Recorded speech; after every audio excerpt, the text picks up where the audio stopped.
Assalamualaikum warahmatullahi wabarakatuh. Alhamdulillahi rabbil alamin wa nusalli wa nusallim ala sayyidil awwalin wal akhirin Muhammad ibn Abdullah al-Amin wa ala alihi wa ashabihi ajma'in wa azwajihi ummahatil mu'minin wa man tabi'ahum bi ihsanin ila yaumiddin. Kita bersyukur kepada Allah, kita masih punya waktu. Ya Allah, jadikanlah sisa waktu ini adalah yang terbaik untuk kami. Ampunilah kesalahan-kesalahan kami, bimbinglah kami untuk istiqamah di atas jalan-Mu ya Allah. Sungguh kami membutuhkan rahmat-Mu, membutuhkan maghfirah-Mu ya Allah. Masukkanlah kami ke dalam jannah dan jauhkanlah kami dari neraka. Semua manusia akan kembali, tak terkecuali siapapun. Entah bagaimana keadaannya sekarang ini di dunia. Mungkin ada yang bergelimang dengan nikmat, ada yang teruji dengan berbagai musibah, ada yang kondisinya berubah-ubah, bermacam-macam pasti manusia. Sekali kita melihat keluar berbagai tipe manusia, pandangan yang berbeda-beda,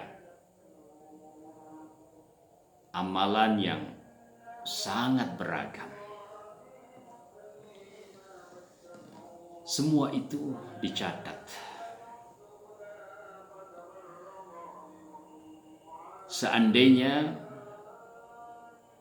orang benar-benar berusaha baik, insya Allah Allah Subhanahu wa Ta'ala akan bimbing di dalam kebaikan. Seandainya manusia masih saja jauh dari petunjuk ilahi, dengarkanlah satu kisah dari Rasulullah Sallallahu Alaihi Wasallam. Diriwayatkan oleh Imam Muslim rahimahullahu ta'ala di dalam sahihnya tentang seorang yang dalam kehidupan duniawi tercukupi. Di dalam riwayat dikatakan a'tahullahu malan wa waladan. Allah mengkaruniakan kepadanya harta dan juga anak-anak.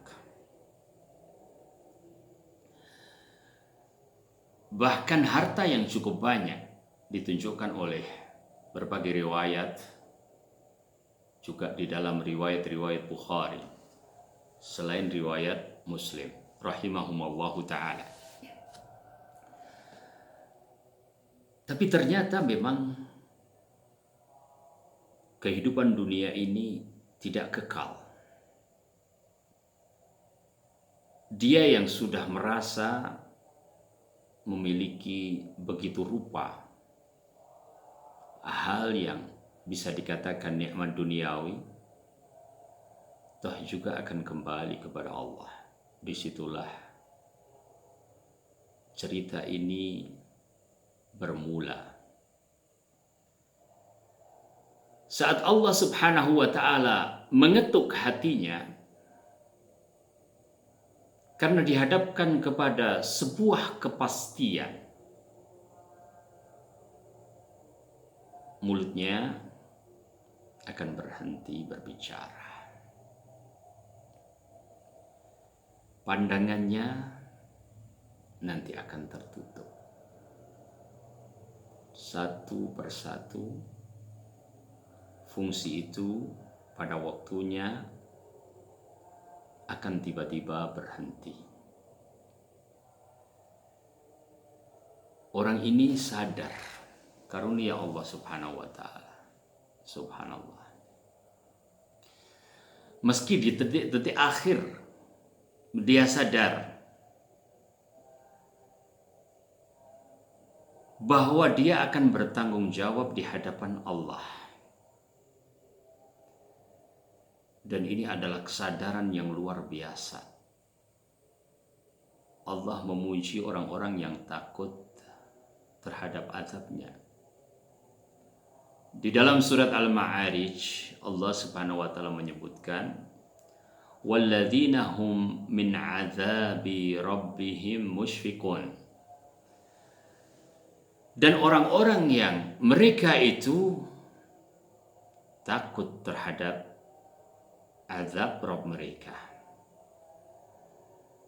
Tak ada yang mampu dengan azab Allah Subhanahu wa taala. Tidak di dunia, apalagi di akhirat. Fayauma idzin la yu'adzibuhu azabahu ahad. Hari itu tidak ada yang memberikan azab seperti Allah Subhanahu wa taala. Allah jelaskan di dalam surat Al-Fajr. Orang ini sadar dan dia harus menemukan cara untuk segera keluar. Karena dia merasa seandainya Allah mengazabnya, pasti azab itu adalah azab yang pedih, bahkan merupakan azab yang ditimpakan barangkali hanya kepadanya, tidak kepada siapapun di alam ini. Kesadaran yang sesungguhnya luar biasa. Karena memang selama hidupnya dikatakan di dalam cerita Nabi SAW, lam ya'mal hasanatan qattu. Tidak beramal kebaikan sama sekali orang ini. Yaitu amalan-amalan yang bisa diterima oleh Allah Subhanahu wa taala sebagai ibadah. Mungkin di mata manusia dia berbuat baik, tetapi apakah diterima oleh Allah menjadi amal saleh? Dijelaskan bahwa dia tidak punya amalan-amalan yang seperti itu. Di akhir hayat, amalan hatinya itu adalah amalan yang sangat besar. Takut terhadap azab Allah itu berarti beriman akan kebangkitan, beriman akan hisab dan balasan Allah Subhanahu wa taala. Dia berusaha mencari, tetapi karena kejahilan terhadap ilmu syar'i, dia berwasiat kepada anak-anaknya. Dia katakan, jika aku mati, mungkin Allah akan mengazabku dengan azab yang sangat pedih yang tidak diberikan kepada siapapun di alam ini.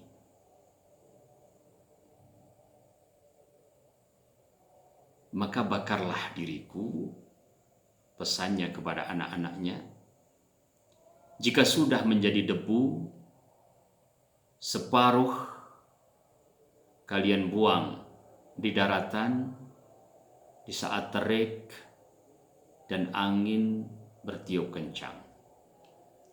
Separuh engkau buang di lautan. Dia merasa bahwa itu adalah jalan keluar. Ayahsabul insanu allan najma'a idhamah bala qadirina ala an nusawwiya bananah. Apakah manusia menyangka bahwa kami tidak akan mengumpulkan tulang belulangnya? Bahkan kami akan mengumpulkan jari jemarinya yang telah berserak, mudah bagi Allah Subhanahu wa Ta'ala. Di sini orang tersebut mempunyai keyakinan yang salah, dan termasuk dosa yang paling besar, menyangka bahwa Allah tidak akan mampu untuk mengumpulkan itu semua.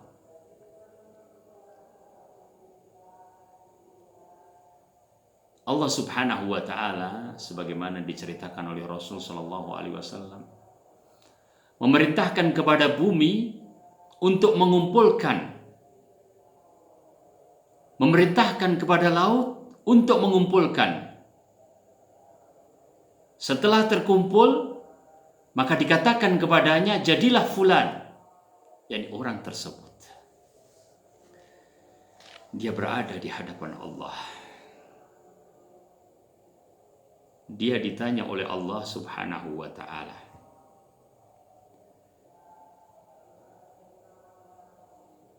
Allah Subhanahu wa Ta'ala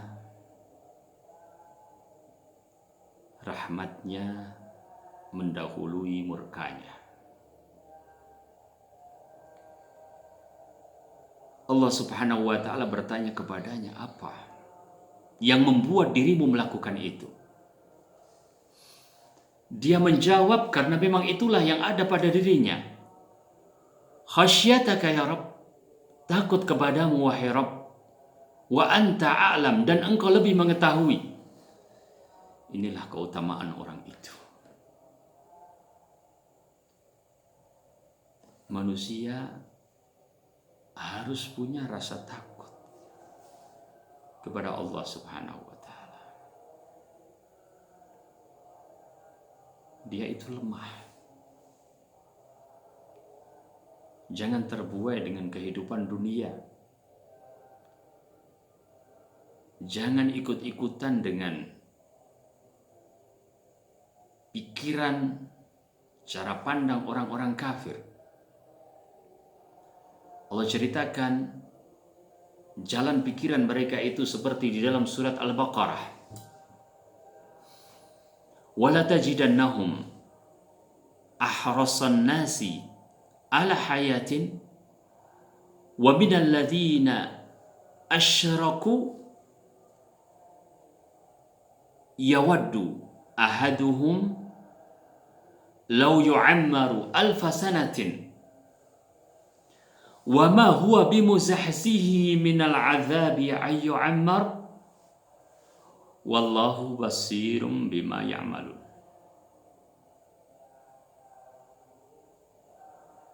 Engkau Muhammad sallallahu alaihi wasallam akan dapatkan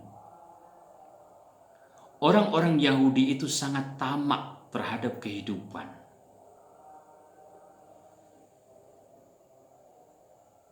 Kesalahan mereka adalah masalah keimanan kepada hari berbangkit, hari pembalasan.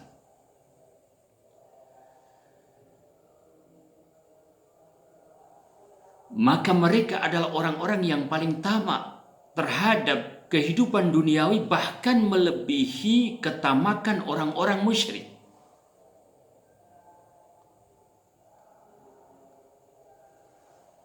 Di antara mereka ada yang menginginkan kalau diberikan usia 1000 tahun.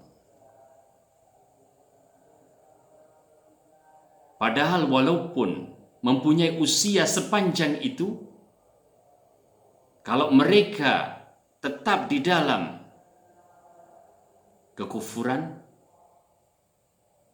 maka mereka tidak akan lepas dari azab. Tetap tercatat amal-amal mereka. Kalau panjangnya dunia ini tidak menambah kebaikan,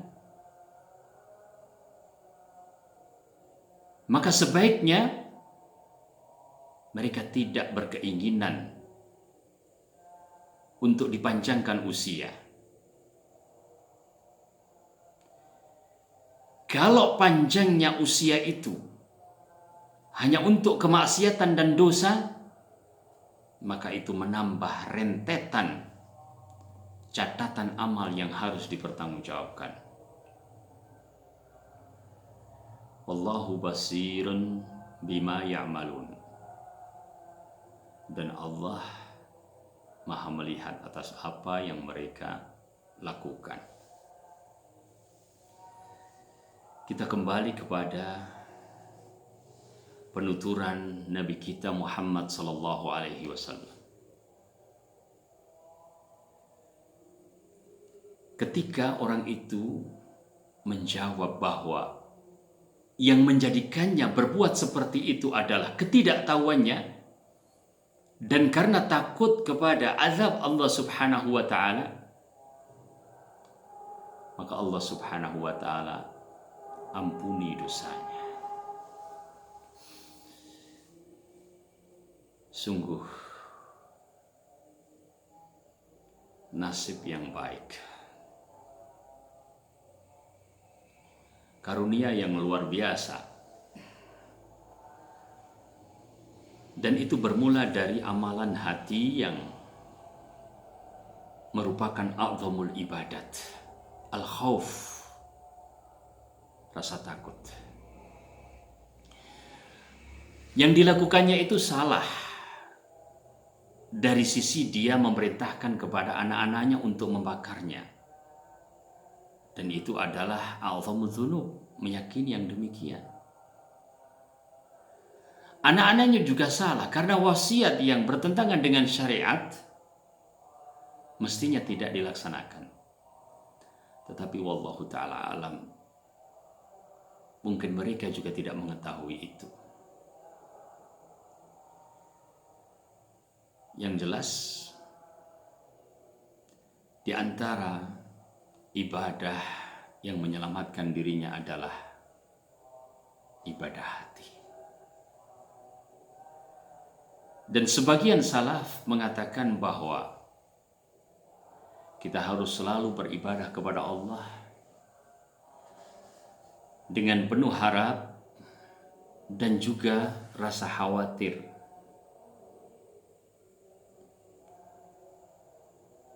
Jika dalam keadaan sakit, banyaklah berharap kepada Allah. Allah itu Rahman, Allah itu Rahim, Allah itu Syafi, Allah itu Ghafur, Allah itu Rahim terhadap orang-orang yang beriman. Jika dalam keadaan sehat, hendaklah dia tingkatkan rasa takutnya. Jangan membuat lalai manusia itu kalau sudah cukup lalai kayak orang ini. Begitu banyak hartanya, banyak anak-anaknya, mungkin sandang papan pangan tercukupi, dia lupa sama Allah Subhanahu wa ta'ala. Dan yang mu'tamad, wallahu ta'ala a'lam, harus selalu dan selalu berada di antara khauf dan raja. Allahumma ja'al al-hayata ziyadatan lana fi kulli khair wa ja'alil mauta rahatan lana min kulli syarr. Ya Allah, jadikanlah kehidupan adalah tambahan kebaikan untuk kami, dan jadikanlah kematian adalah istirahat dari segala keburukan. Rabbana atina fid dunya hasanah wa fil akhirati hasanah wa qina adzabannar. Subhanakallahumma bihamdik, asyhadu an la ilaha illa anta, astaghfiruka wa atubu ilaik. Wassalamualaikum warahmatullahi wabarakatuh.